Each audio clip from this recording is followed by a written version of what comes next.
ঈদের ছুটি একদম শেষ, ঈদের ব্লগ নিয়ে এসেছি। আর ঈদের আগের দিন আমার সাথে কি দুর্ঘটনা ঘটেছে সেগুলো নিয়ে একদম একটা বড় ভিডিও বানিয়েছি। আশা করি সম্পূর্ণ ভিডিও দেখে আমার পাশে থাকবেন। আসসালামু আলাইকুম। আইমান আফনানকে নিয়ে আমি ঈদের 2 দিন আগে স্বপ্নতে চলে গিয়েছিলাম। সেখানে কিছু গ্রোসারি আইটেম কিনেছি আর সাথে আইমান আফনানের জন্য কিছু খাবার কিনেছি। আইমান আফনান তারা 2 ভাই একদম কেনাকাটাতে আমার হেল্প করেছে। তারা কিন্তু বারবার দেখিয়ে দিচ্ছিল তারা কোনটা কোনটা খাবে, তো তাদের পছন্দ অনুযায়ী সবকিছু নিয়ে নিয়েছি। 2 ভাইয়ের খুশির কোনো ঠিকানাই নেই। দেখেন কি খুশি। কিছু মাছ আমি ভেজে নিচ্ছিলাম আইমান বাবার জন্য আর আমার জন্য। আমার বাচ্চারা কিন্তু একদম মাছ খেতে পছন্দ করে না। তারপর আমি অন্য সব কাজে লেগে যাই, বুটের হালুয়া বানানোর কাজে লেগে যাই। কেন জানি আমার বুটের হালুয়া হচ্ছিলই না।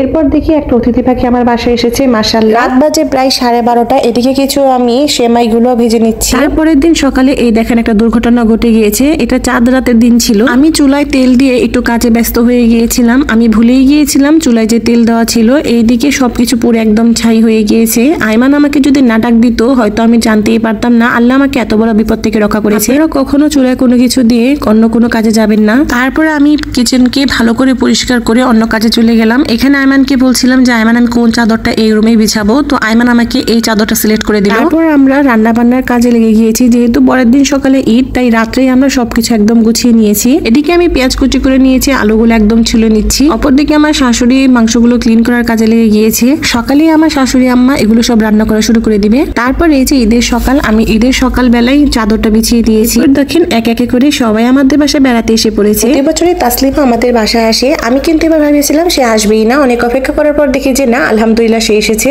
তারপর আমাদের বাসায় নতুন আরেকটা মেহমান এসেছে।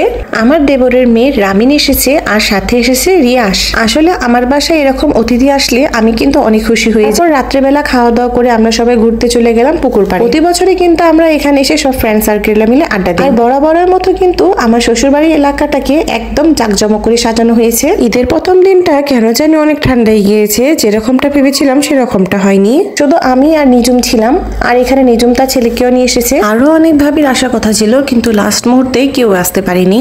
আসলে সবাই একসাথে থাকলে কিন্তু অনেক ভালো লাগে, অনেক এনজয় করা হয়। সবাই একসাথে থাকলে কিন্তু আমরা এখানে অনেকক্ষণ থাকি, অনেকক্ষণ আড্ডা দেই, অনেক এনজয় করি। কিন্তু বাচ্চারা অনেক হ্যাপি হয়েছে। এদিকে ইনায়া আমাদের সাথে যুক্ত হয়েছে। ইনায়া, নাজরান, আইমান আফনান, ওরা 4 জন মিলে কিন্তু অনেক এনজয় করেছে। পুকুর পাড়ে কিছুক্ষণ আড্ডা দেওয়ার পর আমরা চলে যাচ্ছি মেন গেটের সামনে। এই বছর এলাকার যে মেন গেটটা ওটা অনেক সুন্দর করে সাজানো হয়। আমি আর নিজুম কিন্তু সবাইকে অনেক মিস করছিলাম, বারবারই বলছিলাম। এবার কিন্তু কেউ আসলো না, শুধু আমরাই ছিলাম। তারপর এই তো এসে পড়লাম আমাদের এই মেন গেটের সামনে। অনেক সুন্দর করে এই গেটটাকে সাজানো হয়েছে। তারপর ভালো করে খেয়াল করে দেখলাম যে পাপ্পু ভাইয়া এই সাইডটাতে আসছে তার ফ্যামিলিকে নিয়ে। বছর কোনো ভাবি আমাদের সাথে এবার ছিল না, সব ভাবিরা একটু ব্যস্ত ছিল। এই দেখেন এখানে মাহিরও আমাদের সাথে যোগ হয়ে গিয়েছে। মাহির কিন্তু অনেক হ্যাপি। আর এদিকে কিন্তু পাপ্পু ভাইয়া তার ফ্যামিলিকে নিয়ে এসেছে পুকুর পাড় দেখানোর জন্য। তারপর এখানে আমরা কিছুক্ষণ কথাবার্তা বলার পর সবাই তার গন্তব্যস্থলে চলে যাচ্ছে। এই জায়গাটা কিন্তু অনেক সুন্দর করে সাজানো হয়েছে। এখানে কিন্তু কম বেশি সবাই ছবি তুলে, কিন্তু আমার আর আইমানের বাবার কোনো ছবি নেই। আমরা কিন্তু মূলত কম ছবি তুলি।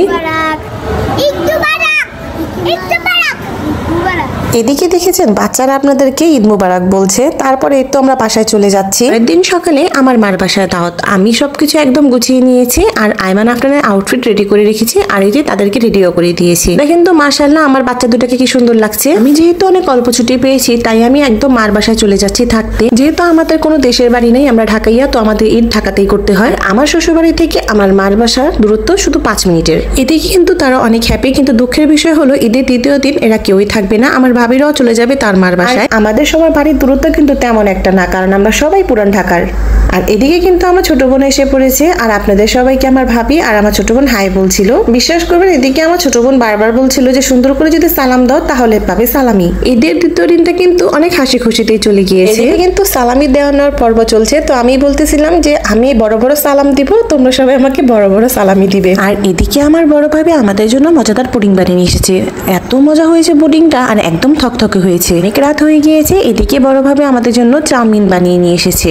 রাত বাজে প্রায় 1:30। এত রাত হয়ে গিয়েছে একটা বাচ্চাও ঘুম আসে নাই। তারা একদম খেলা করছিল। আসলে কি এই ঈদের 2য় দিনটা আমরা অনেক এনজয় করেছি। এদিকে বাচ্চারা মাশাআল্লাহ কি সুন্দর করে খাওয়া দাওয়া করছে, আবার খেলাও করছে। বাচ্চারা সব ক্লান্ত হয়ে ঘুম এসে পড়েছে। আমিও তাদের সাথে ঘুম এসে পড়েছি। এমন সময় দেখি ভাবি আমাকে ডাক দিচ্ছে। ঘুম থেকে উঠে দেখি 3টা বাজতে 8 মিনিট বাকি। ভাবি আমাদের জন্য পিৎজা বানিয়ে নিয়ে এসেছে। পিৎজা এনজয় করতে করতে আজকের ব্লগ ভিডিওটা শেষ করব। আশা করি আপনাদের ভালো লেগেছে। ভালো লাগলে অবশ্যই লাইক, কমেন্ট এন্ড শেয়ার দিয়ে আমার পাশে থাকবেন। আল্লাহ হাফেজ।